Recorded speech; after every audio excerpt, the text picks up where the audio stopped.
भात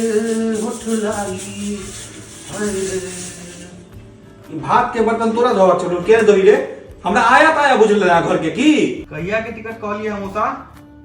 अच्छा 12 तारीख के। हाँ ठीक छे। नाम अच्छा फुलंदर मिश्रा। ठीक छे। उम्र 63। ठीक छे हम काट के भेजे छी। अरे बतो जीना पड़ेगा जब तक ब्याह नहीं होगा कपड़ा धोना पड़ेगा। तो कनियो धो दी। हाँ मतलब तोरा लाजो नहीं होई छो संपूर्ण तरह तू हमरा अपन नौकर बुझ रही है ना। मर जे बाथरूम में डूब कर ले हंसैया तो सफदरजन में नंबर लगेबा के है। सफदरजन बड़ दूर छे हमरा घर से। 20 रुपया भेजबे से थोड़े होते भाड़ा तो 200 रुपया हमरा लग जेते। अच्छा राखू हम कोनो न कोनो जुगाड़ करै छियै लगवा देब नंबर।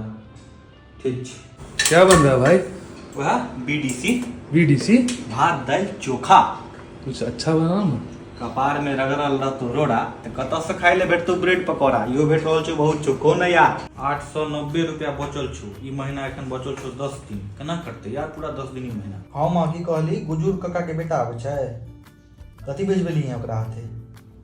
अच्छा घी करेला के भरुआ अचार। ठीक छे स्टेशन पर जाके करू कोन बिहार संपर्क से ना। अच्छा ठीक छे हम स्टेशन पर जाके ल लेब। ठीक छे।